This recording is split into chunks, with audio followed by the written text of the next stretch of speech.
I never thought the same hands I once held to teach him how to walk would be the ones to beat me, beating me until I was bleeding on the floor of my own home. My son Andrew broke my nose with his closed fist. He screamed that I deserved to be hit for being a selfish and cheap father. What he didn't know is that behind my supposed poverty, a fortune was hidden that would change everything forever.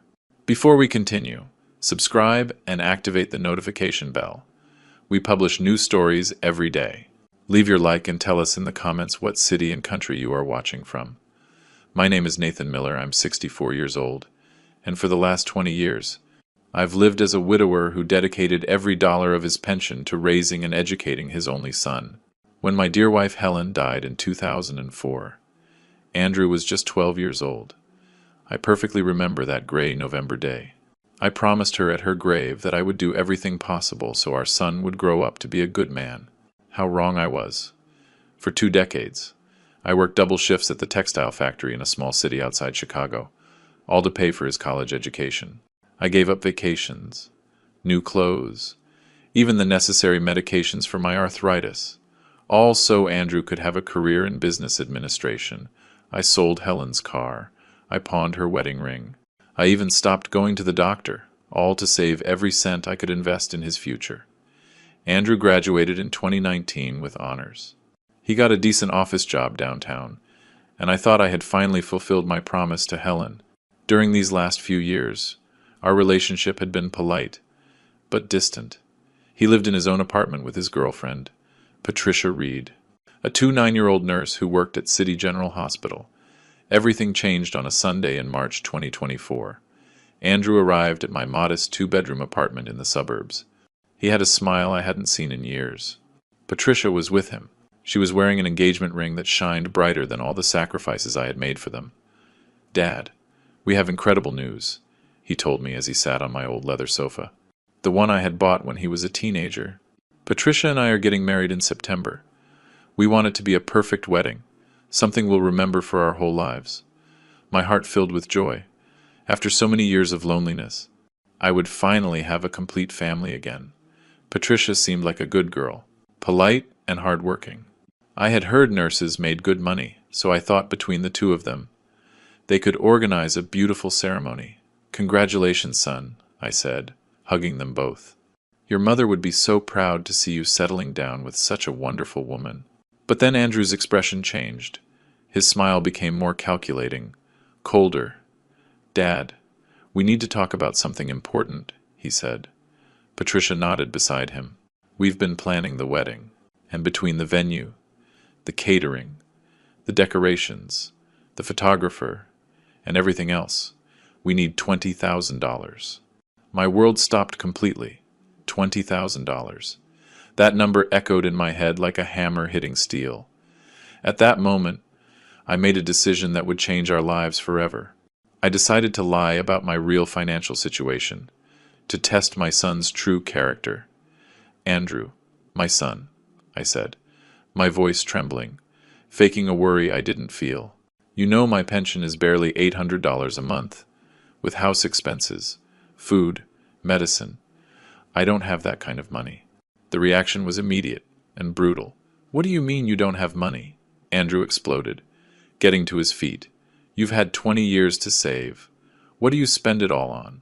What do you waste your pension on?" Patricia, who had been silent until then, joined the accusations. "Nathan, with all due respect, other fathers sacrifice for their children's weddings. My father already promised us $5,000, and he earns less than you. Listen to me," I tried to explain, maintaining my act. "I can help you with $5,000. If you give me a few months to get it together, I'll have to take out a loan." "But $5,000, Andrew yelled, with a fury I had never seen in him. "Patricia, did you hear that? My own father, who says he loves me more than his own life, is offering me scraps for the most important day of my existence." At that moment, seeing the boundless anger in my son's eyes, I knew I had made the right decision to test him. The person in front of me was not the boy I had raised with so much love and sacrifice. He was a stranger who saw me only as a source of money. What neither of them knew is that in my secret account at a major national bank, inherited from Helen, sat $200,000. Money I had kept hidden for 2 decades, waiting for the perfect moment to use it. That moment had arrived, but not in the way Andrew expected. The days following that conversation were a nightmare I never imagined living. Andrew started calling me 3 times a day, each conversation more aggressive than the last. His tone had changed completely. He was no longer my loving son, but a stranger who spoke to me as if I were his employee. Dad, Patricia and I have been calculating the expenses. He told me during one of those phone calls. On a Wednesday afternoon, the La Favorita Hall in the next town over costs $8,000, just for the rental. The menu for 150 guests is another $7,000. The professional photographer we want charges $2,500. The band, another $2,000. And that's not even counting the wedding dress, the flowers, the invitations. I maintained my act of a father worried about money. Son, I understand you want a beautiful celebration, but those numbers are astronomical. Couldn't you do something simpler? Your mother and I got married on $500, and we were very happy. There's the problem, Andrew snapped. You're always comparing everything to your time. Patricia deserves a princess wedding, not the poor ceremony you had with Mom. Those words hurt me more than any physical blow. Helen and I had been so happy at our simple wedding. In the small street John's church, she looked radiant in a white dress her own mother had sewn, and I wore the only suit I owned. But we had been surrounded by genuine love, not materialistic demands. Andrew, don't talk about your mother like that, I warned him firmly. She was an extraordinary woman who valued love above appearances. Sure, that's why she died without ever knowing luxury, he replied, with a cruelty that left me breathless. Patricia isn't going to settle for crumbs like she did. I hung up the phone, trembling with rage. How did he dare speak about Helen like that? How had I raised such a monster without realizing it? That Friday, Andrew and Patricia showed up at my door unannounced. This time, Patricia took control of the conversation. Nathan, we need to talk. Seriously, she began, settling onto my sofa as if she owned the place. I've been looking into your finances, and frankly, I don't understand where your money goes each month. Looking into my finances? I asked, in disbelief. Who gave you the right to do that? Andrew told me you received a severance package when the textile factory closed, Patricia continued, ignoring my question. That was 3 years ago. Where is that money? It was true I had received a small severance of $8,000, but I had used it to repair the roof and replace the heating system. However, I decided to continue my act. That severance pay went to medical expenses and house repairs. I lied, partially, at my age. Health problems are expensive. Medical expenses, Andrew scoffed. You barely go to the doctor because you say you can't afford it. Patricia, do you see how he lies? Besides, Patricia added with a fake smile, I spoke with my boss at the hospital. She explained that seniors get a lot of tax breaks and discounts. You should have more available money than you admit. The manipulation was obvious. This woman had been calculating my supposed income like an auditor. I realized it wasn't just Andrew who had changed. Patricia was influencing him negatively, or maybe she had simply revealed her true ambitious personality. Listen, I told them, keeping my conciliatory tone. I understand your frustration. Let me do some calculations. Maybe I can get a personal loan using the house as collateral. I could get $10,000, but I would need 6 months to organize it. $10,000, Patricia screamed, standing up. That's not even half of what we need. Andrew, your father is mocking us. Patricia is right, Andrew said, his eyes bloodshot with anger. Dad, other fathers sell their cars, take out loans, mortgage their houses. They do whatever it takes for their children's happiness. Andrew, I already mortgaged this house twice to pay for your college education. I reminded him, don't you remember the sacrifices I made? The nights I worked double shifts so you could have books and school supplies? That was your obligation as a father, he yelled. I didn't ask you to bring me into this world. If you decided to have me, you had to accept the consequences. His words pierced me like daggers. 20 years of unconditional love, of silent sacrifices, of sleepless nights when he was sick, of shared joy in every one of his achievements, all reduced to an obligation. Look, Nathan, Patricia intervened, her voice calculatedly sweet, we don't want to pressure you, but my younger sister's father paid $15,000 for her wedding last year. My own father, who is an electrician and earns much less than what you must have in your pension, already promised us $5,000. How do you think I feel when I have to explain to my family that the groom's father can't even contribute half? Public humiliation. That was their strategy. Make me feel like a failure in front of strangers, as if my worth as a father was measured only by the amount of money I could hand over. Besides, Patricia continued, we already booked the date at La Favorita. If we don't confirm the full payment by April 30th, we lose the reservation and the $1,000 deposit we already paid. $1,000 deposit, I asked. Alarmed. Where did you get that money? Andrew got an advance at work, Patricia replied. But now his paycheck is being garnished for 6 months. That's why we need your help urgently. The trap was set. They had spent money they didn't have, betting that I would give in to the pressure. It was a perfectly orchestrated manipulation. Dad, Andrew pleaded, suddenly changing to a pitiful tone. You always said you would do anything for my happiness. This wedding is the most important thing that has ever happened to me. Patricia is perfect for me. Don't you want to see me happy? For a moment, my father's heart almost gave in. But then I remembered his cruel words about Helen, his shouting, his irrational demands. No, this wasn't love. It was emotional blackmail. Son, I told him with a firm voice, I will help you with $10,000, and not 1 cent more. That is my final offer. The silence that followed was deathly. Patricia and Andrew looked at each other with an expression I will never forget, absolute contempt for me. In that case, Patricia said, getting up, I think we have nothing more to talk about. They walked to the door. But before leaving, Andrew turned back to me.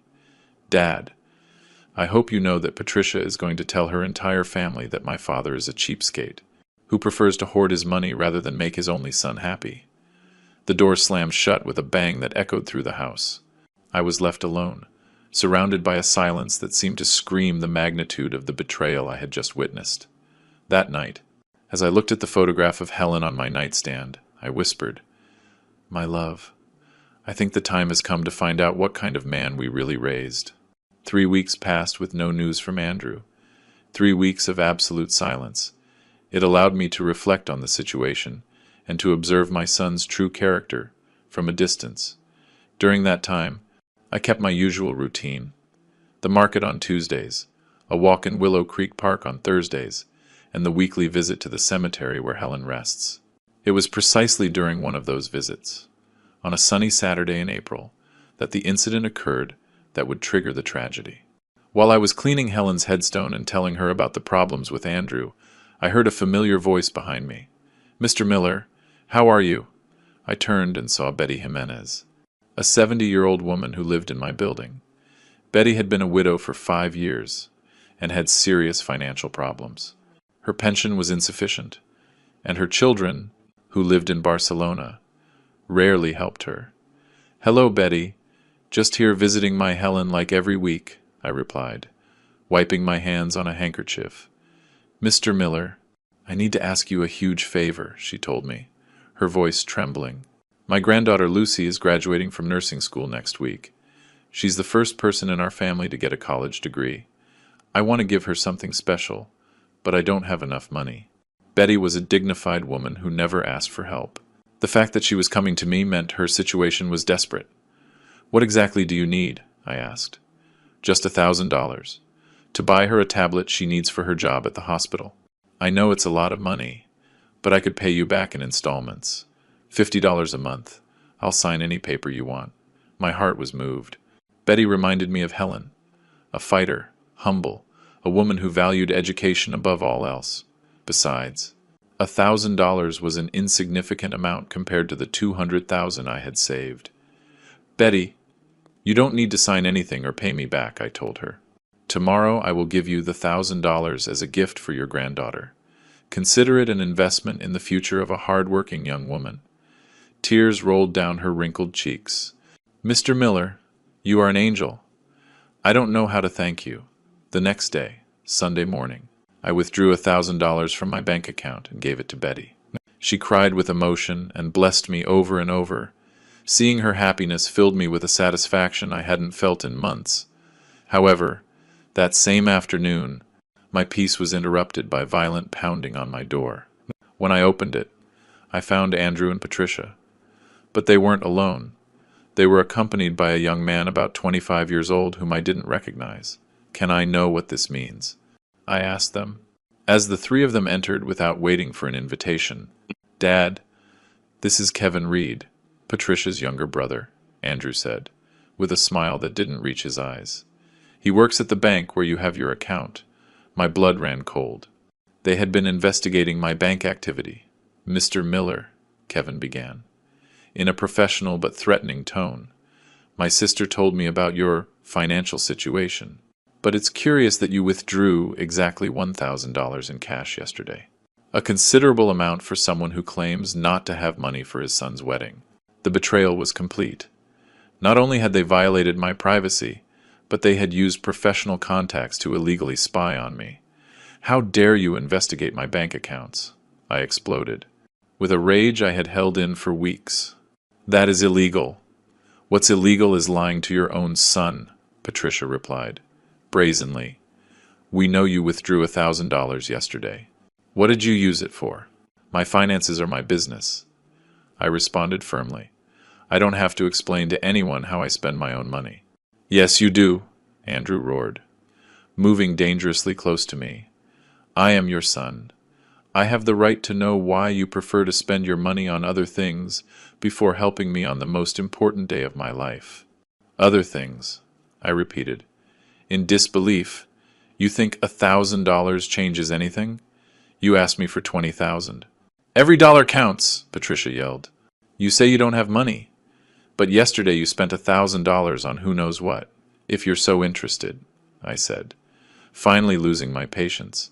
"I gave that $1,000 to Betty Jimenez, my neighbor, so she could buy a tablet for her granddaughter who is graduating as a nurse, a young woman who actually values education and effort."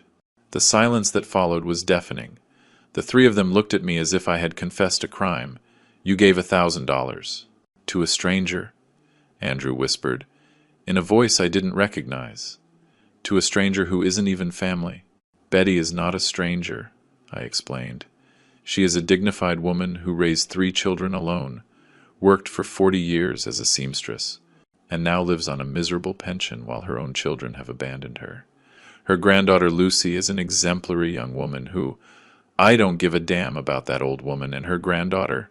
Andrew exploded, with a violence I had never seen. "You are my father. I am your blood. How can you give money to strangers when your own son is asking you for help?" "Andrew, lower your voice," I warned him. "The neighbors are going to hear." "Let them hear," he bellowed, out of his mind. "Let everyone know that my father prefers to help any stranger before his own family." Patricia and Kevin exchanged knowing glances. It was clear they had come prepared for this confrontation. "Nathan," Patricia said, her voice poisonous, "this proves that you do have money available. If you could give away $1,000 without thinking, it means you can help us with much more." "Exactly," Kevin added. "Mr. Miller, I've worked at the bank for 3 years. I know the spending patterns of clients. You have more money than you admit. Are you threatening me?" I asked, looking directly into Kevin's eyes. "We're not threatening you," Andrew replied with a cruel smile. "We're just opening your eyes. Dad, are you going to give us that $20,000? Or are you going to lose your only son forever? And if I refuse?" I asked, defiantly. "If you refuse," Andrew said, moving in until he was inches from my face, "you will never see us again. Patricia and I will move to another city. You will not meet your grandchildren. You will die alone and abandoned, like that pathetic old woman you gave my money to." "Your money?" I repeated in disbelief. "Andrew, that money was mine. I worked for it for 40 years. Your money should be mine," he shouted. "Out of control. When you die, it's all going to be mine anyway. But I need that money now. At that moment, something broke irreparably inside me. The mask had fallen completely. My son didn't see me as a father who deserved love and respect, but as an obstacle between him and an inheritance he considered his by right.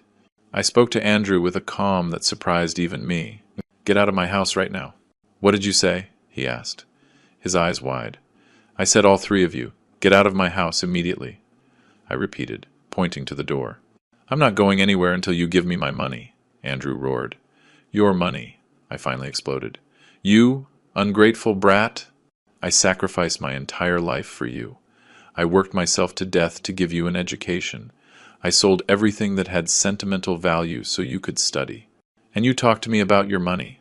That was your obligation," he yelled, approaching menacingly. I didn't ask to be born. "No," I shouted back. "My obligation was to raise you until you were 18. Everything I did after that was out of love. But apparently, you don't understand what that word means." "You're the one who doesn't understand anything," Andrew bellowed. "You're a selfish, cheap old man who would rather die with his money than make his son happy. Get out of my house," I ordered. "Give me my money first. Get out." It was then that Andrew completely lost control. His eyes filled with rage, his hands clenched into fists, and for the first time in my life, I felt real fear of my own son. "You know what, Dad?" he said to me, his voice dripping with pure hatred. "You deserve to be hit for being such a selfish and cheap father. The first punch came so fast I couldn't dodge it. His closed fist hit me directly in the nose. I immediately felt the metallic taste of blood filling my mouth. The pain was indescribable, but the emotional betrayal hurt 1,000 times more. I fell backward. But Andrew didn't stop. His second punch caught me in the left eye, and the third in the ribs. Patricia was screaming, but not for him to stop. But for him to stop before someone called the police. As I fell to the floor of my own home, bleeding and gasping for air, the last thing I remember before losing consciousness were the words Andrew shouted at me. "The next time you tell me you don't have money, it will be much worse for you." Everything went black, but my mind, even in unconsciousness, was already planning the most calculated revenge of my life. I woke up in a white room that smelled of disinfectant and medicine. The sharp pain in my ribs immediately reminded me of what had happened. My left eye was swollen completely shut, and every breath felt like I had broken glass in my lungs. "Mr. Miller, please don't move suddenly." I heard a female voice beside me. A young nurse, probably Patricia's age, was checking monitors connected to my body. "Where? Where am I?" I murmured with difficulty. "You're at the Prince of Asturias University Hospital in our city," the nurse replied professionally. "Your neighbor, Betty Jimenez, found you unconscious in your building's hallway and called the ambulance. You've been here since last night. Betty, the same woman I had helped with $1,000, had saved my life." The irony was devastating. When I thought about the cruel words Andrew had said about her. "What are my injuries?" I asked, trying to sit up. But the pain stopped me. 3 fractured ribs, a severe contusion on your left eye, a minor fracture in your nasal septum, and multiple bruises on your torso, the nurse listed, writing something on a tablet. "Dr. Ramirez wants to talk to you when you feel better." As the nurse left the room, my mind began to process what had happened with terrifying clarity. Andrew had beaten me unconscious in my own home. My son, the person I had sacrificed everything for, had tried to kill me for money. But instead of feeling pain or sadness, something completely different began to grow inside me. A cold, calculating feeling that I had never experienced before, for the first time in my life. I was going to plan a meticulous revenge. About an hour later, a middle-aged doctor entered my room. His name tag read, "Dr. Fernando Ramirez. Traumatology." "Good morning, Mr. Miller." "I'm Dr. Ramirez," he said. "Reviewing my medical chart. Your injuries are consistent with a severe physical assault. The fractures in your ribs suggest kicks or blows with blunt objects." Can you tell me what happened? Here came my first moment of strategic acting.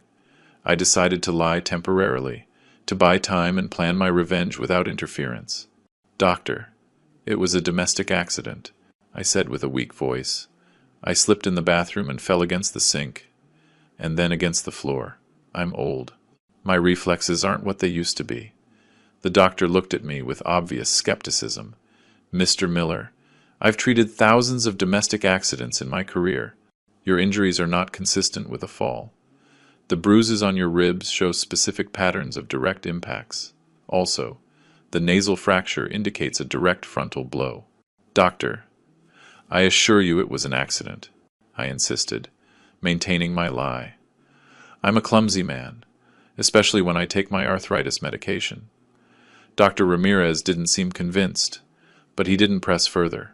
All right, Mr. Miller. However, I must inform you that per hospital protocol, any suspicious injury must be reported to the authorities.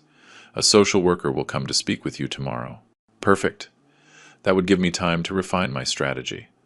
That afternoon, while I was alone in my room, I began to plan every detail of my revenge.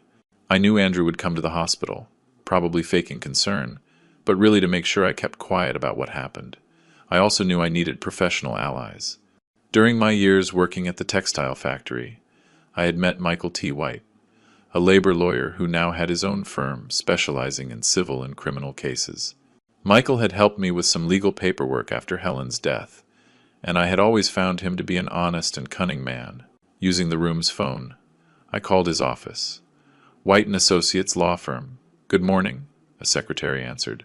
Good morning, this is Nathan Miller. I need to speak with Michael White urgently. It's a very delicate matter. One moment. Mr. Miller. Mr. White remembers you perfectly. I'm transferring the call. Nathan, how are you? It's been years. I heard Michael's familiar voice. Michael, I'm in the hospital. My own son assaulted me, and I need your professional help for a very complex case. There was a long silence before Michael responded. Nathan, this is very serious. Have you filed a police report? Not yet. I need to talk to you before making any legal decisions. But there are elements of this case that are going to surprise you. I'll be at the hospital in 2 hours, he replied. No hesitation. In the meantime, don't talk to anyone else about this. After hanging up, I focused on observing every detail of my situation. The nurses changed shifts every 8 hours. Doctors made rounds every 4 hours. Visitors could enter between 2 and 9 at night. I also began to practice my performance. When Andrew came, I needed to seem weaker and more vulnerable than I really was. I wanted him to feel secure, confident that he had intimidated me enough to keep me quiet. At 4 in the afternoon, just as I had predicted, Andrew appeared in my room. He came alone, without Patricia. His expression was a calculated mix of false concern and silent threat. Dad, how are you feeling? He asked, approaching my bed with cautious steps. Andrew, I murmured, faking more pain than I was in. My whole body hurts. I'm so sorry, Dad, he said, with a performance worthy of a professional actor. I lost control yesterday. I was so stressed about the wedding, about the money problems.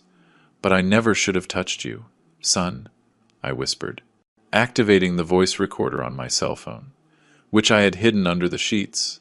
Why did you do this to me, Dad? Listen to me carefully, Andrew said, suddenly changing his tone to a more threatening one, but keeping his voice low. What happened yesterday was an accident. You fell in your house, understand?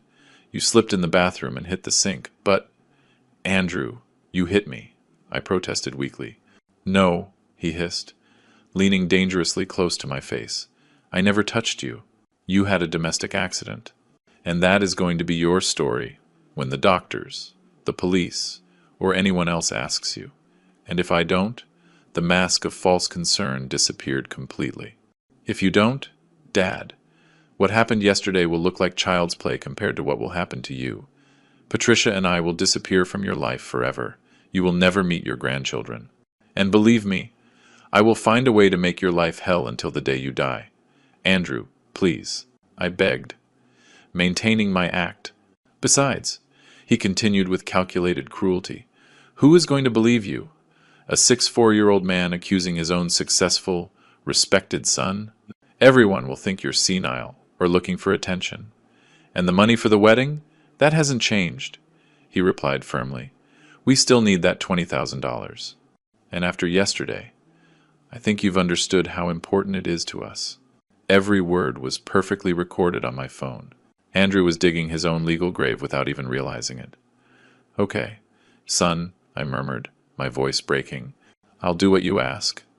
I'll say it was an accident. Perfect. He smiled, satisfied. I knew you'd come around. You're a good father, after all. After Andrew left, I waited exactly 30 minutes before calling Michael again. Michael, can you come now? I have recorded evidence that is going to completely change this case. I'm on my way immediately, he replied. While I waited for my lawyer, for the first time in decades, I felt completely in control of a situation. Andrew believed he had successfully intimidated me, but in reality, he had just handed me all the legal tools I needed to systematically destroy his life. The revenge I was planning would not be emotional or impulsive. It would be cold, meticulous, and absolutely devastating. And the best part was, Andrew himself had provided the evidence to do it. Helen, wherever she was going to see how her husband finally taught their ungrateful son the true meaning of consequences. Michael T. White arrived at the hospital at exactly 6:30 in the evening. He carried a black leather briefcase and a professional digital recorder. At 52, he still had the same penetrating gaze and upright posture that had made him one of the most respected lawyers in the city. Nathan, he said, carefully closing the door to the room, before I listen to any recording, I need you to tell me exactly what happened, without omitting any details. For the next 45 minutes, I told him the whole story from the beginning. The initial request for $20,000, the illegal investigation of my bank accounts, the psychological manipulation, the help I gave Betty, and finally, the brutal beating Andrew gave me. Michael took meticulous notes in a legal pad, stopping occasionally to ask specific questions about dates, potential witnesses, and available evidence. Nathan, he said, when I finished my story, what you're describing constitutes several serious crimes: physical assault with injury, threats, domestic violence, and possibly extortion. But before we proceed, I need to hear that recording you mentioned. I played the full conversation I had recorded during Andrew's visit. Michael listened in absolute silence, his expression growing more serious as the recording progressed. My God, he murmured when the playback finished. Nathan, your son just confessed to multiple crimes on a recording that is perfectly admissible as evidence in court. We have explicit threats, intimidation of a domestic violence victim, and an indirect admission of the assault. But that's not all, Michael, I said, pulling out a folder I had kept hidden. Over the years, I've kept all the documents of the sacrifices I made for Andrew. His college invoices, receipts for books, my own medical expenses that I postponed to pay for his studies. Even the receipt for the sale of Helen's wedding ring. Michael carefully reviewed each document. This is pure gold for the case. It shows the pattern of paternal sacrifice and the extreme ingratitude of the aggressor. But there's something else I need to know. Nathan, are you really in serious financial trouble? Here came the moment to reveal my most guarded secret. Michael, I need this to remain under absolute attorney-client privilege until we decide how to use it strategically. Of course, everything you tell me is protected by privilege. I have $200,000 in a savings account at a major national bank. It's the inheritance Helen left me when she died. But I never mentioned it to Andrew, because I wanted him to learn the value of effort and work.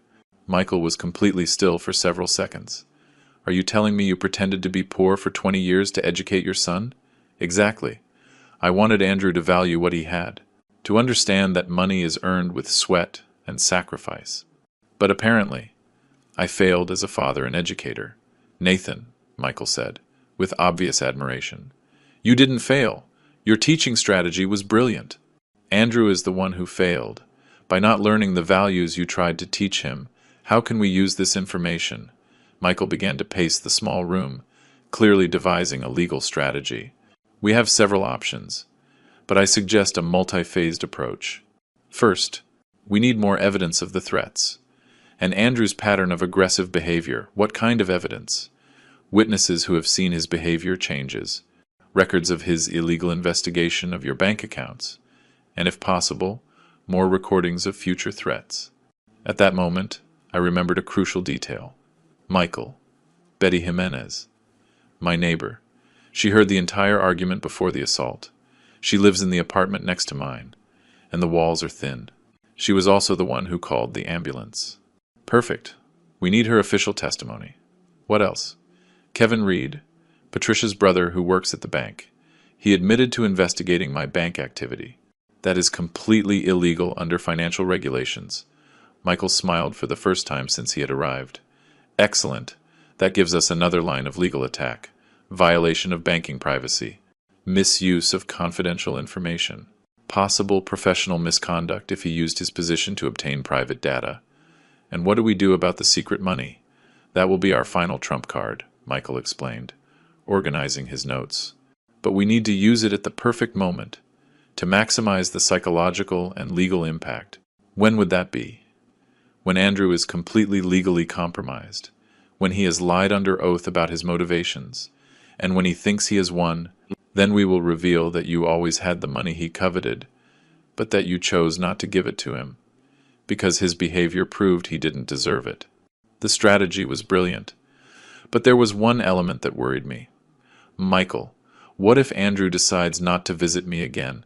What if he just disappears from my life? Nathan, based on the psychological profile you've described, Andrew will be back. Domestic abusers, especially when the victim is an older family member, always return to ensure they maintain control. Besides, he still believes he can get money from you, and if he comes with Patricia, or with more people, even better. More witnesses to his aggressive and threatening behavior.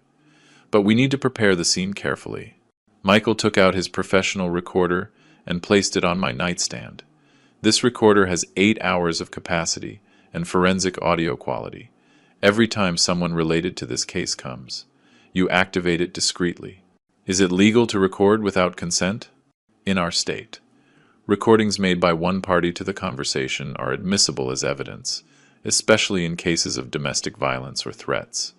You are documenting potential future crimes. When do we file the official complaint? Not yet, Michael responded emphatically. First, we need to build an absolutely solid case. We want that when we file the complaint, it will be impossible for Andrew to escape the consequences. What do I do in the meantime? You are going to continue pretending to be intimidated and willing to give in to his demands. But every conversation, every threat, every manipulation will be recorded.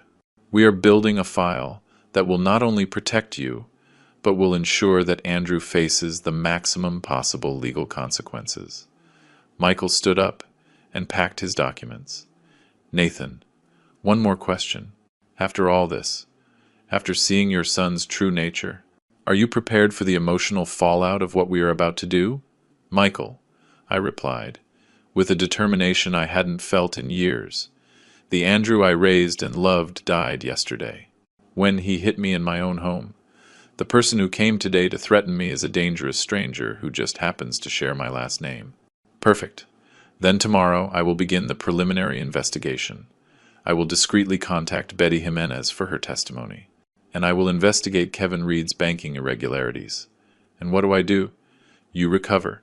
You act like the intimidated victim Andrew thinks you are, and you document every future contact. When we have enough evidence, we will proceed with a lawsuit. It will include criminal charges for assault, threats, domestic violence, and a civil case for damages that is going to cost your son a lot more than the $20,000 he wanted so badly. After Michael left, I was alone in the hospital room, but for the first time in weeks, I felt completely calm. I was no longer the helpless victim of an abusive son. I was now the architect of a legal revenge that would be as meticulous as it was devastating. That night, as I looked out the window at the lights of the city, I remembered the words Helen used to say to me when Andrew was little and misbehaved.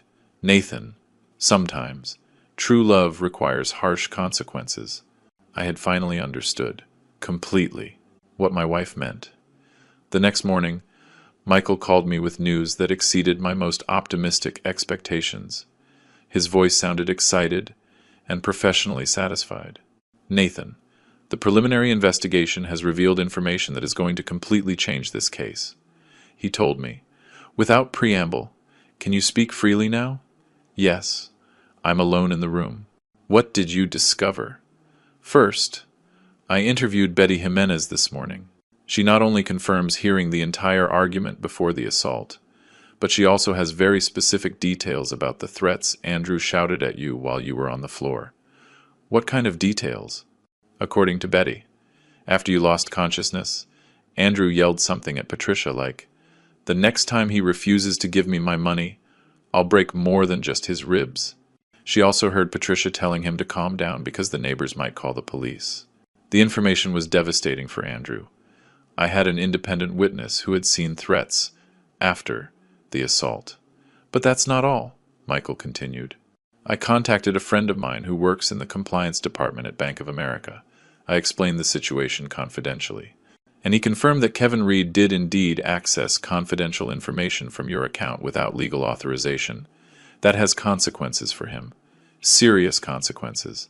Violation of the Data Protection Act, misuse of confidential banking information, and possible professional misconduct. Kevin Reed could face anything from administrative sanctions to criminal charges, in addition to the immediate loss of his job. And what do we do with that information? We are saving it as additional ammunition. When we confront Andrew and Patricia with the evidence, we will also include the legal consequences Kevin is facing. That will pressure Patricia to reconsider her loyalty to her fiancé. While I was talking to Michael, a nurse came in to inform me that I would be discharged the next day. But I would have to return for weekly checkups for the next month. Perfect, Michael told me. When I told him about the discharge, I need you to go home and act normally. Andrew is going to come by to verify that you are sticking to your story about the domestic accident. What do I do when he comes? Continue to act like the intimidated victim, but keep the recorder activated at all times. We need more evidence of his pattern of threatening behavior.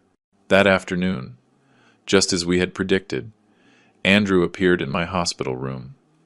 This time he was accompanied by Patricia, and they both brought flowers and a box of chocolates, obviously to create the appearance of concerned family members in front of the medical staff.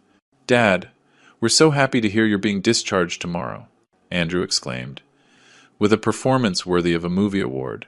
We were so worried about your accident." I discreetly activated the professional recorder Michael had left. "Yes, son, it was a very foolish fall. You know how clumsy I am. Nathan?" Patricia intervened with false sweetness. "Andrew and I have been talking about what happened before your accident. We realize we were very hard on you about the money for the wedding." "Oh, yes?" I asked, faking hopeful surprise. "Yes, Dad," Andrew continued. "We understand your financial situation is complicated, so we've decided to lower our expectations." "What do you mean?" Patricia spoke up. "We've recalculated the wedding expenses. We can have a more modest celebration with just $15,000 instead of $20,000. The $5,000 reduction sounded generous on the surface, but it was still an amount they believed I couldn't easily afford. "Son, that's still a very high amount for me," I told them, maintaining my act. Andrew got closer to my bed and lowered his voice, but not low enough to prevent the recorder from capturing every word. "Dad, listen to me. After what happened the other day, I think we both understand the situation. I need that money by September. It's not $20,000. It's $15,000. That's my final offer. And if I can't get it?" I asked, trembling.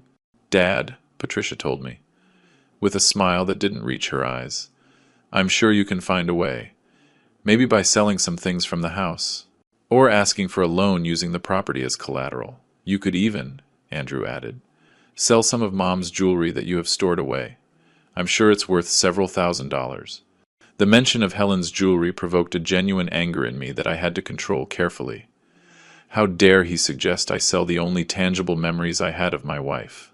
"Andrew, your mother's jewelry has immeasurable sentimental value," I protested weakly. "Dad," he replied coldly, "Mom doesn't need them anymore. But I need this money to build my future with Patricia. Besides," Patricia added, "I'm sure your wife would have wanted you to make any sacrifice for your son's happiness." The emotional manipulation was disgusting, but perfect for my legal purposes. Every word was recorded as evidence of emotional blackmail and psychological manipulation. "All right," I murmured, my voice breaking. "I'll see what I can do." "Perfect," Andrew smiled, satisfied. "But Dad, I need you to understand something very important. The deadline to confirm the venue is May 15th. That gives us exactly 3 weeks. And if I don't have it by then..." Andrew's expression hardened immediately. "Dad, I'd rather not think about that possibility. After your accident, I think we both know how clumsy you can be when you get nervous or stressed." The threat was crystal clear. "If I didn't get the money, I could have another accident." "Andrew is right," Patricia added. "Domestic accidents are very common in older people, especially when they are under a lot of pressure." After they left, I immediately called Michael to inform him about the new recording. "Nathan, this is pure gold," he told me. "After listening to the full playback, we have veiled but clear threats: emotional blackmail, psychological manipulation, and now a specific deadline that we can use strategically." "How?" "We are going to use these 3 weeks to build an absolutely solid case. While they think you are desperately looking for $15,000, we will be preparing a legal trap that will completely destroy their lives." "What kind of trap?" "I'm going to contact a private investigator to discreetly document Andrew and Patricia's lifestyle. I want to know exactly what they spend their money on, if they have hidden debts, and what their real financial situation is." "Why is that important?" "Because I suspect the urgency for wedding money isn't the only reason. There's something else they're hiding. And when we find it, we will have even more ammunition against them." That night, as I prepared to go home the next day, I reflected on how far this situation had come. In less than a week, I had gone from being a father trying to teach his son the value of money, to being the victim of a physical assault, and finally, to becoming the architect of a meticulously planned legal revenge. But the most revealing thing was, I no longer felt emotional pain for the loss of my relationship with Andrew. The person who had hit me and threatened me was not my son. He was a dangerous stranger who shared my DNA, but who had lost all right to my fatherly love. The next day, when I returned to my home, I noticed that someone had cleaned the bloodstains from the living room floor. It was probably Betty, trying to erase the evidence of the trauma she had witnessed. But the real evidence, the recordings, the testimonies, and the legal strategy we were building, those remained intact and were growing every day. Andrew thought he had me completely under control. He didn't know that every threat, every manipulation, every cruel word was being meticulously documented. For the trial that would change our lives forever, the countdown to his destruction had begun, and he himself was providing all the tools to make it possible. A week after I returned home, Michael summoned me to his office with news that exceeded all my expectations. The private investigator he had hired, a former police officer named Robert Castle, had discovered information that would completely transform our case. "Nathan, sit down, because what I'm about to tell you will change everything we thought we knew about Andrew and Patricia," Michael said, organizing a series of photographs and documents on his desk. What did they discover? Andrew has a secret online gambling addiction that he has been hiding not only from you, but also from Patricia. He started showing me some bank statements. In the last 8 months, he has lost approximately $17,000 on sports betting sites and virtual poker. The revelation left me completely stunned. $17,000? Where did he get that money? That's the most worrying part, Michael continued. He took out 3 different personal loans using fake income documents. He claimed to earn triple what he actually makes at his job. That means Andrew doesn't need $15,000 for a lavish wedding. He needs it desperately to pay off gambling debts that are suffocating him financially. The threats from the lenders have begun, and he is in a truly dangerous situation. Robert Castle, the investigator, intervened, showing me a series of photographs. "Mr. Miller, these images were taken last week. Your son regularly meets with 2 men that our police contacts identified as loan sharks, debt collectors for illegal loans.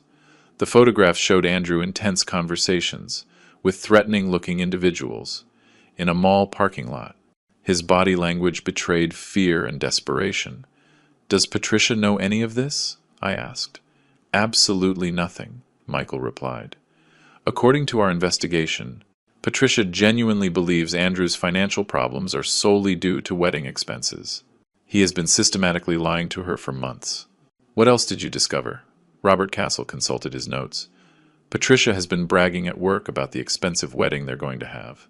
She has told her fellow nurses that the groom's father is paying for everything, and that she is going to have the most elegant celebration at the hospital. The irony was devastating. Patricia was building her social reputation on a lie Andrew had created, while he actually needed the money to save his life from loan sharks. But there's more, Michael added, with a smile that promised even more shocking revelations. Kevin Reed, Patricia's brother who violated your banking confidentiality, also has serious problems. What kind of problems? Our contact at the bank confirmed that Kevin has been under internal investigation for 3 months for irregularities in handling confidential client information. Your case is not the only one. There are at least 5 similar complaints. What does that mean for him? It means he is going to be fired immediately when the bank completes its investigation, probably within the next 2 weeks. In addition, he will face criminal charges for systematic violation of banking privacy. The web of lies and illegal behavior was much more extensive than I had imagined. Not only was Andrew guilty of assault and threats, but he had also dragged his future in-laws into criminal activities. Michael, how do we use all this information strategically? We are going to set a perfect trap, he explained, organizing the documents in chronological order. When the May 15th deadline they set arrives, you are going to call Andrew and Patricia for a meeting at your house. What kind of meeting? You are going to tell them you have the money, but that you want to talk about the terms of the loan. During that conversation, we are going to confront them with all the evidence we have collected. Robert Castle added, we will have hidden cameras recording the entire confrontation, and I will be monitoring from Betty's apartment to ensure your physical safety. And after, Michael smiled, we are going to simultaneously file a criminal complaint for assault, threats, and extortion, a civil lawsuit for damages, and we are going to hand over all the information about Kevin's banking irregularities to the proper authorities. But I want something more, I told them, with a determination that surprised me. I want Patricia to know exactly what kind of man Andrew is, before it's too late for her. Are you sure? Michael asked. Patricia actively participated in the threats and psychological manipulation against you. Yes, but she did it based on Andrew's lies. She believes I'm being selfish with money I don't really have. She doesn't know that Andrew is a gambling addict who is using her to pay off dangerous debts. Robert Castle nodded. Mr. Miller is right. Patricia is also a victim of Andrew's manipulations. She deserves to know the truth before she marries him. Perfect, Michael concluded. Then we will modify the strategy. During the confrontation on May 15th, we will gradually reveal all of Andrew's lies in front of Patricia. First, the gambling debts. Then, the threats against you. And finally, I continued, I will reveal to them that I always had the money they needed, but I decided not to give it to them, because their behavior proved they didn't deserve it. The following days were a strange mix of anxiety and anticipation. Andrew called me every 2 days to check on my progress in getting the money, and each conversation was more threatening than the last. Dad, I hope you're taking the deadline seriously, he told me during one of those calls. Patricia is already nervous because we haven't confirmed the venue, and I'm starting to lose patience with you. Son, I'm doing everything I can, I would reply, maintaining my act of a desperate father, but getting $15,000 isn't easy at my age. Dad, don't make me remind you what happened last time you told me something was difficult, he threatened, with a coldness that chilled my blood. Every threat was perfectly recorded on the recorders Michael had installed on my phone and in my house. The Tuesday before the deadline, Betty visited me to thank me again for the help with her granddaughter. During the conversation, she revealed a detail that would add even more drama to the final confrontation. Mr. Miller, I don't know if I should tell you this, but on Monday I saw your son Andrew talking to some very rough-looking men in the building lobby. She told me, clearly concerned. What kind of conversation? I couldn't hear everything, but one of those men told him something like, You have until Friday to bring the full amount, or the consequences will be permanent. Your son looked terrified. Mr. Miller, the information confirmed our suspicions. The loan sharks were pressuring Andrew with serious threats, and he was transferring that pressure to me through violence and emotional blackmail. Betty, would you be willing to testify about what you saw and heard? Of course, Mr. Miller, after how you helped me with Lucy. I would do anything for you. That night, as I mentally reviewed all the elements of our strategy, I realized we had built an absolutely devastating legal case. I had recordings of direct threats, testimonies from independent witnesses, evidence of bank fraud, documentation of a gambling addiction, and proof of systematic psychological manipulation. But more importantly, I had the trump card that would change everything.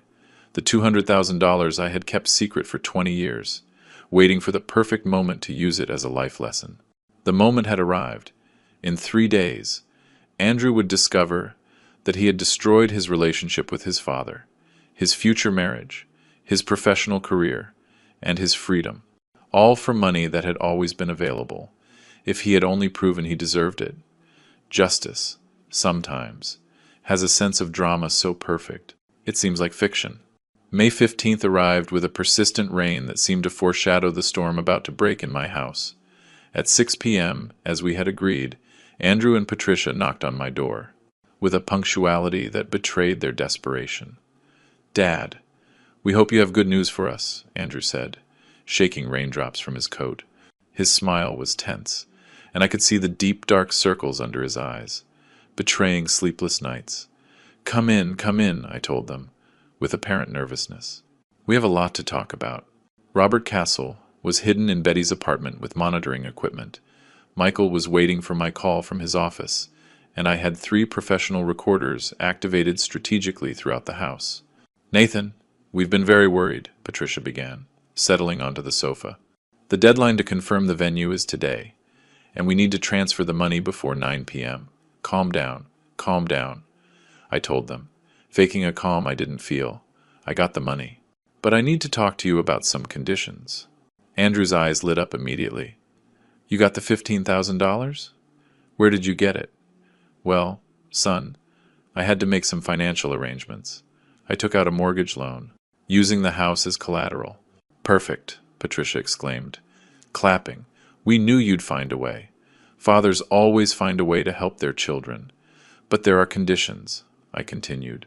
"Preparing for the first phase of the confrontation, the bank requires complete documentation on what the money will be used for. I need you to explain all the wedding expenses to me in detail." Andrew and Patricia exchanged a nervous glance. "What kind of documentation?" Andrew asked. "Invoices for the hall, catering quotes, contracts with vendors. Everything must be justified, because if I don't pay the loan back on time, I could lose the house." "Dad, why are you making things so complicated?" Andrew protested, with growing irritation. "We told you we needed $15,000 for the wedding. Don't you trust your own son?" "Of course I trust you, Andrew. But after what happened a few weeks ago, after my accident, I'm a little nervous about money issues." Patricia leaned forward.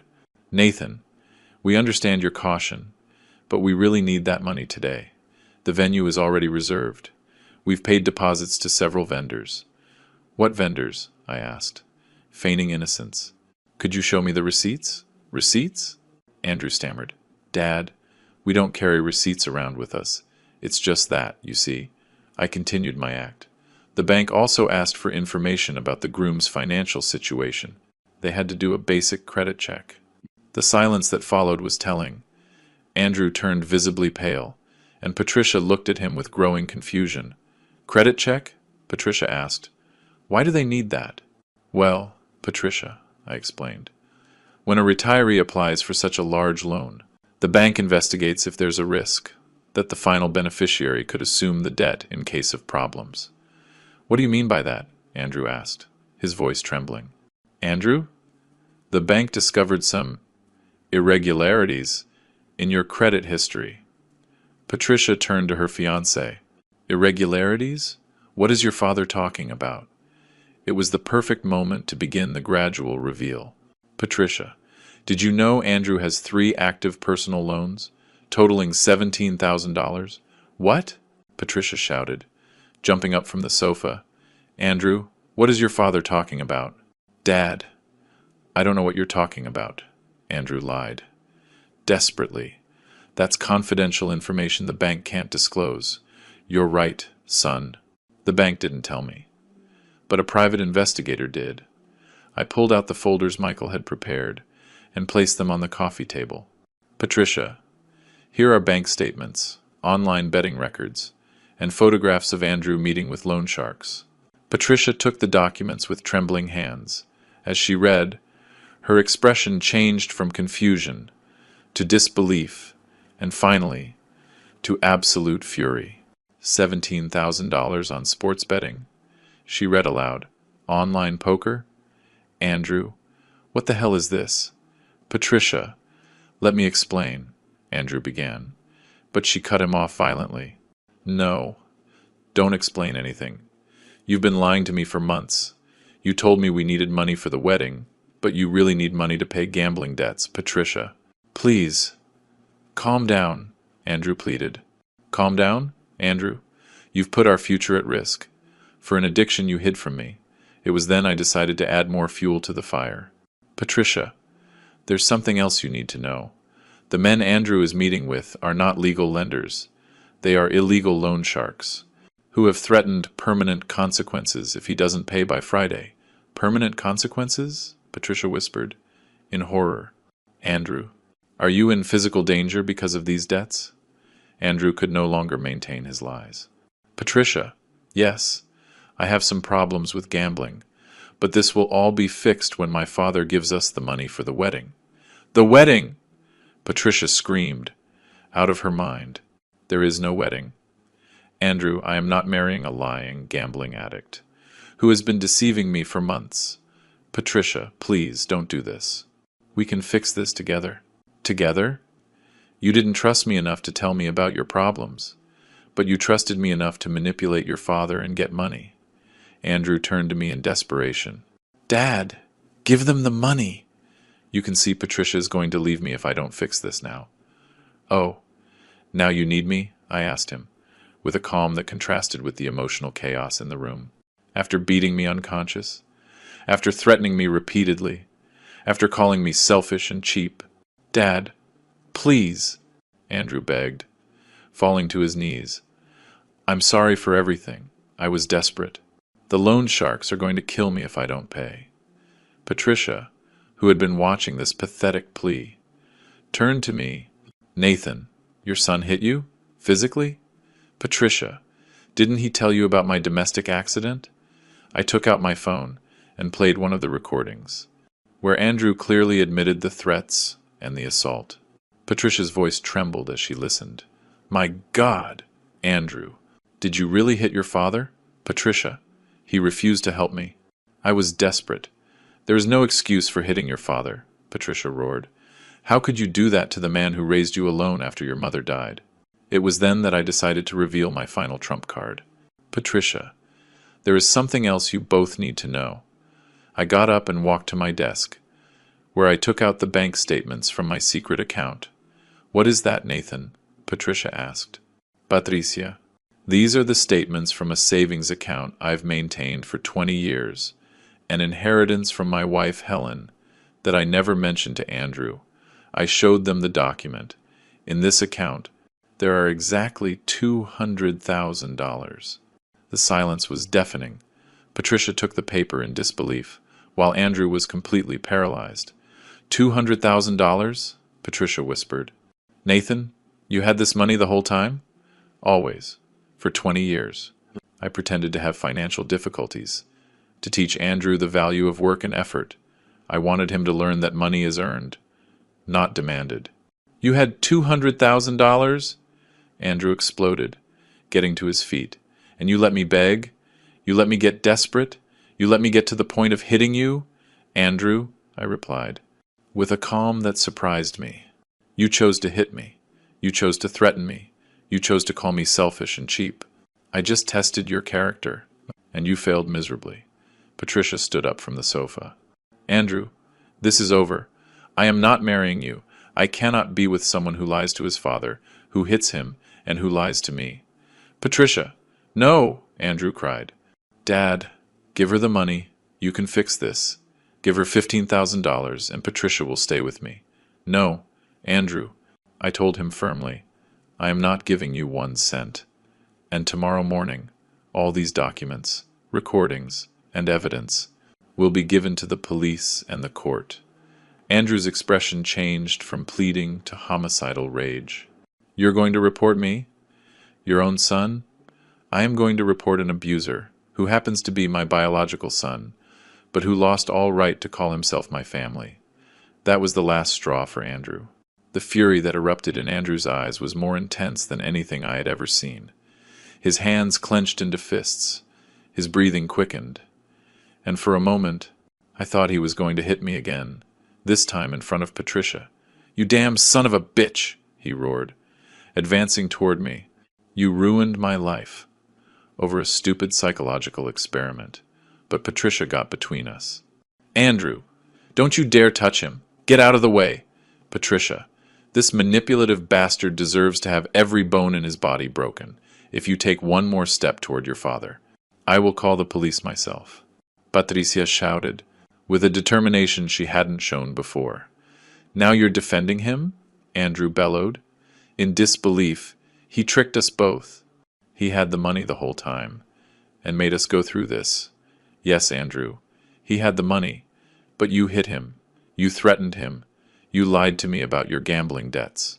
Patricia turned to me, tears in her eyes. Nathan, although I don't agree with your methods, I understand why you did what you did. But Andrew chose violence. Just then, my cell phone rang. It was Michael, who had been listening to the entire conversation through the monitoring system we had installed. Nathan, are you okay? Robert says the aggression levels are escalating dangerously. I'm fine, Mikkel. Everything is going according to plan. Who is Michael? Andrew asked, with growing paranoia. My lawyer, I replied calmly.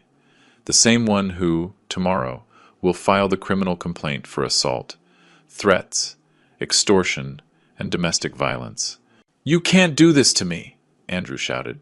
I am your son, your own flesh and blood. My flesh and blood doesn't threaten his father. My flesh and blood doesn't beat the man who raised him alone for 20 years. Patricia, who had been watching this exchange with fascination and horror, did something completely unexpected. She took off her engagement ring and threw it at Andrew's feet. It's over. Andrew, I am not marrying you. I cannot be with someone capable of hitting his own father. Patricia! No! Andrew begged, falling to his knees to pick up the ring. We can fix this! Dad, tell her we can fix this. No! Andrew!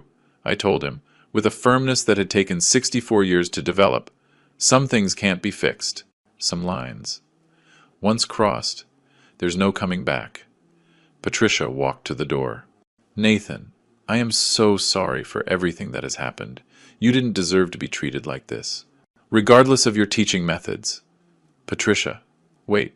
I stopped her. There's one more thing you need to know before you go. She paused in the doorway. What? Your brother Kevin is going to be fired from the bank next week. The internal investigations confirmed he violated the banking confidentiality of multiple clients, including me. Patricia's face fell. Kevin is going to lose his job over this, and he will face criminal charges. Violating banking privacy is a serious crime. Patricia turned to Andrew with pure hatred. Do you know what you've done? You involve my brother in your lies. Kevin has 2 small children and a mortgage. You've destroyed my family. 2. Patricia, I didn't know. Andrew started. You didn't know anything, because you only think about yourself, she shouted. You are a selfish, lying coward who hits old people. Patricia left my house, slamming the door with a violence that shook the frames. Andrew and I were left alone. He was kneeling on the floor, holding an engagement ring that no longer meant anything. Dad, he whispered, his voice broken. Can you forgive me? Can we forget all this and start over? Andrew, I replied, sitting down across from him. For 20 years, I gave you unconditional love. I sacrificed my health, my comfort, my dreams. I sold your mother's memories to pay for your college. I know, Dad, and I'm grateful. Grateful, I interrupted him. Do you think gratitude is shown with punches? Do you think love is earned with threats? I was desperate. No, Andrew. You weren't desperate. You were furious, because you couldn't control me. You were furious because I didn't immediately give in to your demands. I got up and walked to the window, overlooking the park where we had played so many times when he was a child. Do you know what the saddest part of all this is? What, Dad? That if you had come to me honestly, if you had confessed your gambling addiction, if you had asked me for help instead of demanding money, I would have given you not only the $15,000, but the professional treatment you need to overcome your addiction. Andrew stood up slowly. Can you still do that? Can we still fix this? No. Son, you lost that chance.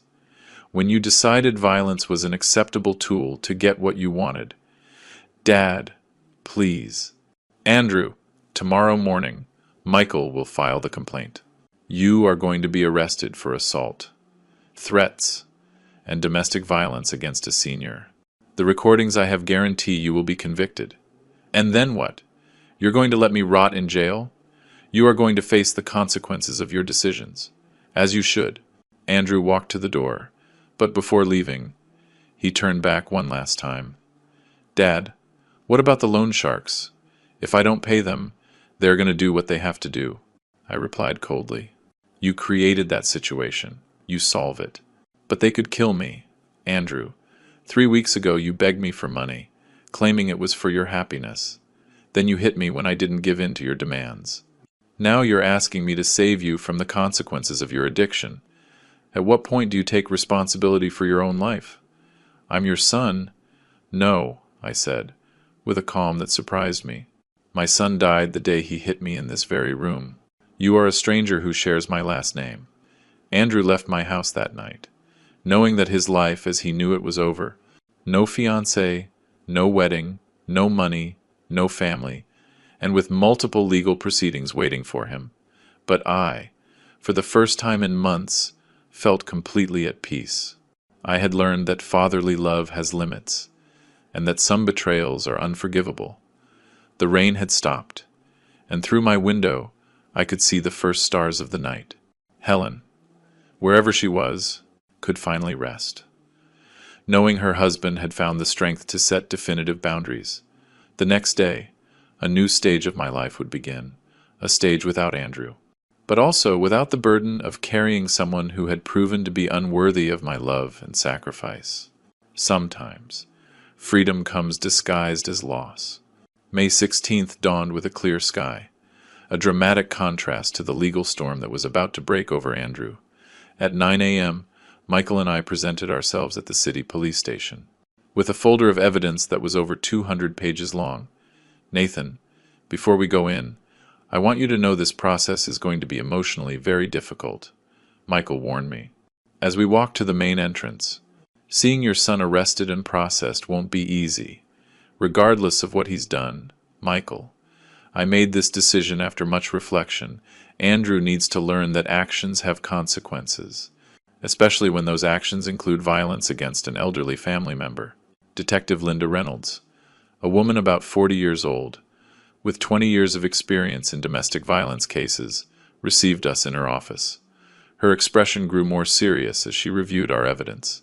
Mr. Miller, in my 2 decades working these cases, I have rarely seen such complete documentation, she commented, examining the recordings, photographs, and testimonies. The threats are clearly recorded, the physical assault is medically documented, and the witness testimonies are consistent. Detective, what is the procedure? Michael asked.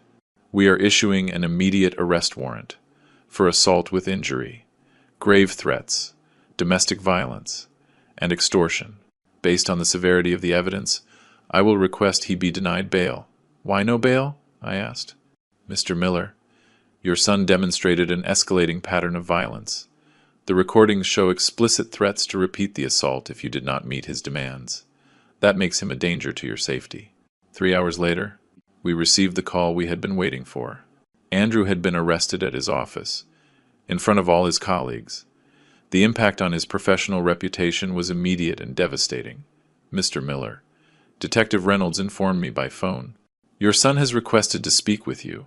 He says he has important information that could change the case. What kind of information? He prefers not to say until he speaks with you directly. Are you willing to visit him in the holding cell? Michael advised me to accept. Nathan, anything he says during that conversation can be used as additional evidence. Besides, I want to see how he reacts when he faces the real consequences of his actions. An hour later, I found myself in front of Andrew, in a visiting room at the station. He was sitting behind a metal table, in handcuffs, wearing the orange jumpsuit of a detainee. His eyes were red.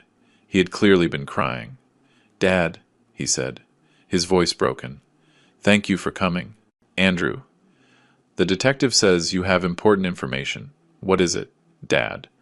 "I want to confess everything. I want to admit to everything I did and accept the consequences. But I need to ask you for something." "What?"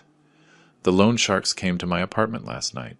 They destroyed my furniture and told me I have until Sunday to get the full amount, or they will find me when I get out of here." "And what do you want me to do?" "Dad, I know I don't deserve anything from you after what I did, but could you pay my gambling debts?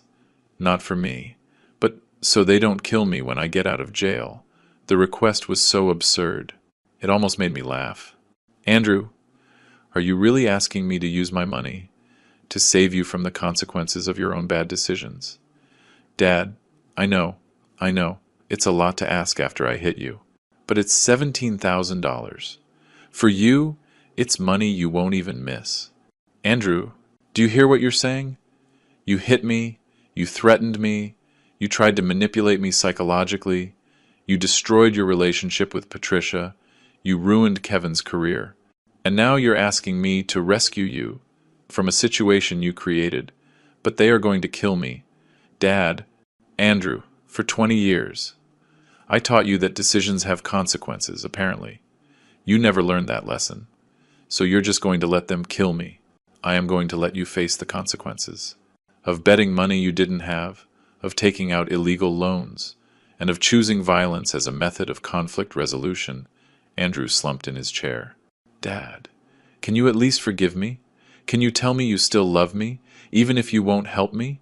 His question took me by surprise. For weeks, I had been so focused on the legal revenge that I hadn't fully processed the emotional side of the situation.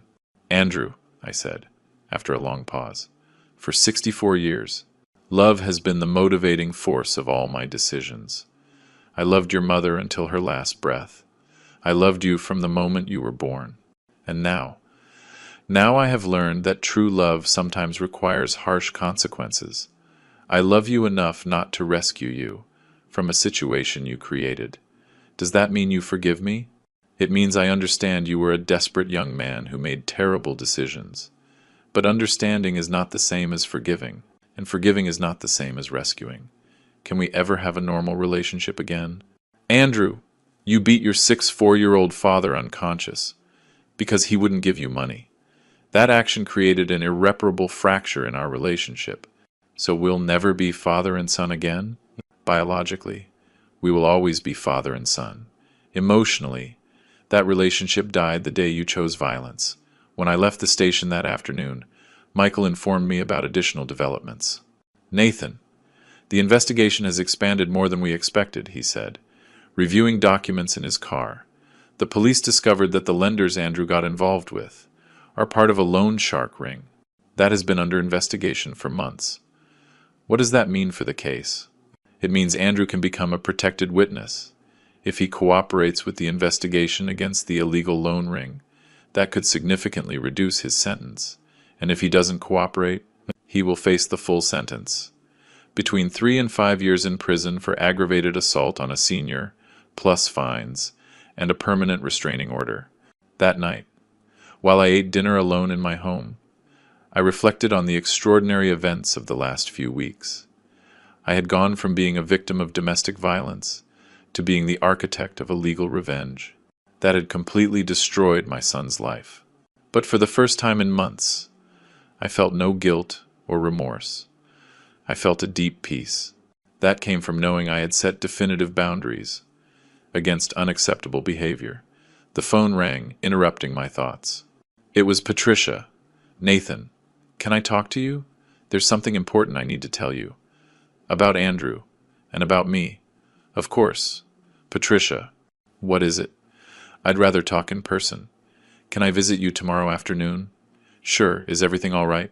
"Let's just say I've discovered things about Andrew that go far beyond the gambling debts. Things that will significantly impact the legal case." After hanging up, I stared out the window at the nightlights of my neighborhood. Tomorrow would bring new revelations, but tonight I felt completely calm, knowing I had made the right decisions. Sometimes justice arrives slowly, but when it does, it is absolutely relentless. Patricia arrived at my house the next day, at exactly 4 in the afternoon, but she was accompanied by an older woman I didn't immediately recognize. Her expression was serious, and she carried a folder similar to the ones Michael used for important legal documents. "Nathan, I'd like you to meet my mother, Linda Reed," Patricia told me as they entered. "She wanted to meet you personally after everything that has happened." Linda Reed was a woman about my age, with perfectly gray hair, and a look that denoted decades of facing difficulties. Her presence commanded immediate respect. "Mr. Miller," Linda said, extending her hand, "I am so sorry for what my for what my family put you through, but after what Patricia told me yesterday, I needed to come personally to apologize, and to inform you of something that will completely change this case." "What is it?" I asked, offering them a seat in the living room. Patricia opened her folder and took out a series of documents. "Nathan, after our confrontation the other day, I decided to investigate everything related to Andrew on my own. What I discovered is much worse than any of us imagined." "Worse in what way?" "Andrew doesn't just have gambling debts. He has also been systematically scamming the elderly for the last 8 months. The revelation left me completely stunned." "Scamming the elderly? How?" Linda Reed spoke up. "Mr. Miller, my son Kevin, before he was fired from the bank, confessed something terrible to me. Andrew asked him for bank information, not just on you, but on other elderly clients with large savings accounts." "For what purpose?" "Andrew contacted these seniors, posing as a financial advisor," Patricia continued, "showing me printed documents. He told them their bank accounts had been compromised, and that they needed to transfer their money temporarily to a safe account that he managed." "My God," I murmured, reviewing the evidence. "How many people did he scam so far?" "We have identified 7 victims," Linda replied. "The total amount stolen exceeds $40,000. "How did you discover this?" Patricia explained. "After I broke off our engagement, I contacted some of the victims, who appeared in the bank documents you showed us. An 82-year-old woman, Mrs. Hope, told me that a very polite young man had called her, claiming to be an advisor from the bank, and that she needed to transfer $5,000 to protect her savings from hackers." "And she believed him?" "Not only did she believe him," Linda added, with indignation, "but Andrew personally went to her house to help her with the transfer. He exploited the trust of an elderly widow to steal her life savings." The magnitude of the betrayal completely overwhelmed me. Not only had I raised a son capable of hitting his own father, but also a predator who systematically preyed on vulnerable people. "Why are you telling me this?" I asked them. "Because we want you to know that you are not Andrew's only victim," Patricia replied, "and because we believe you deserve to know the complete truth about the man you raised. Besides," Linda added, "all of these victims are going to testify at the trial. Andrew won't just face charges for assault, but also for multiple counts of fraud, identity theft, and financial abuse of the elderly." Linda handed me another document. "Mr. Miller, the 7 victims have decided to file a joint lawsuit against Andrew. The total sentence could exceed 10 years in prison." 10 years? I repeated, in disbelief. "At least," Patricia confirmed. "And that's not counting the financial restitution he will have to pay to all his victims." At that moment, the phone rang. It was Michael, with news that would perfectly complement the revelations I had just received. Nathan, can you speak freely? Yes, I'm with Patricia and her mother. They just brought me very important information about additional cases of fraud. Perfect, because I have related news. The police intercepted communications between Andrew and the illegal loan ring. Apparently, he promised to pay his debts with money he would get from his rich father and other stupid old people. That's recorded? Completely documented. Andrew not only admitted his plans to extort you, but he also described in detail his methods for scamming other seniors. Patricia and Linda exchanged looks of astonishment as they listened to my phone conversation. Michael, what does this mean for the case? It means Andrew is going to face federal charges for organized fraud against the elderly. The district attorney is considering classifying it as racketeering, due to the systematic pattern of his scams. After hanging up, I sat in silence for several minutes, processing the magnitude of what I had discovered. The son I had raised with so much love and sacrifice was not just a domestic abuser, but a predator who specialized in victimizing the elderly. Mr. Miller, Linda said gently, I know this must be devastating for you, but there's one more thing you need to know. What else could there be? Patricia and I have been talking to the other victims. They all agree on one thing. Andrew constantly mentioned to them that he had learned about financial responsibility from his father, who was a very hard-working and honest man. What do you mean? He used your reputation and the values you taught him as a manipulation tool, Patricia explained. He told his victims he came from an honorable family, that his father had taught him to help older people with their finances. The irony was brutal. Andrew had twisted every lesson of honesty and integrity I had tried to teach him, turning them into weapons to victimize the most vulnerable. Patricia, I said, why did you decide to help me with this? You could have just walked away from this whole situation. Because you didn't deserve any of what Andrew did to you, she replied with determination, and because the other victims deserve justice. Too, Linda added. Mr. Miller, my son Kevin made a serious mistake by violating banking confidentiality, but he did it while being manipulated by Andrew. When we discovered the full truth about the scams, we understood that Kevin had also been a victim of manipulation. 3 weeks later, I found myself in the courtroom, surrounded by the 7 other victims and their families. The case had attracted media attention, due to the systematic nature of the scams and the assault against an elderly family member. Andrew entered the room in handcuffs, wearing a suit he had probably bought with stolen money. His appearance had changed dramatically. He had lost weight, he had deep dark circles, and his hair was completely unkempt. When our eyes met, I saw something I hadn't seen before in his eyes. Genuine remorse. But it was far too late. The judge, the Honorable Fernando Sanchez, read the charges. Aggravated assault on a senior, grave threats, domestic violence, multiple counts of fraud, identity theft, and association with an illegal loan ring. The sentence was devastating. 8 years in prison. Full restitution of all stolen funds plus interest. A permanent restraining order from all victims. And a ban on managing bank accounts for 10 years after his release. When the judge asked if he had anything to say before being taken to prison, Andrew turned to me. Dad, I am so sorry for everything I did. I know I don't deserve forgiveness, but I want you to know that the values you taught me were right. I twisted them because of my own selfishness and cowardice. I did not respond. Some apologies come far too late. 6 months later, as I organized the documents to donate my $200,000 to the National Foundation for Elderly Protection, I reflected on everything I had learned. I had raised a son with unconditional love, but without firm boundaries. I had confused protection with permissiveness, and affection with a lack of consequences. But I had also learned that it is never too late to set boundaries, to demand respect, and to protect not only my own dignity, but that of other vulnerable people like me. Helen, wherever she was, could finally rest, knowing her husband had found the strength to do the right thing, even if it was the hardest thing he had ever done in his life.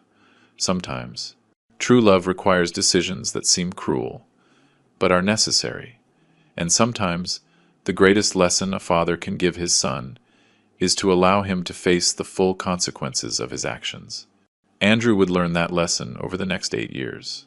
I had already learned that my value as a person did not depend on rescuing someone who had chosen to be my abuser. The story ends here, but the lesson will continue forever. If you liked this story, support us with a like, subscribe to the channel, and leave your opinions in the comments. To hear the next story, click on the box that appears on the left. Thank you for joining us.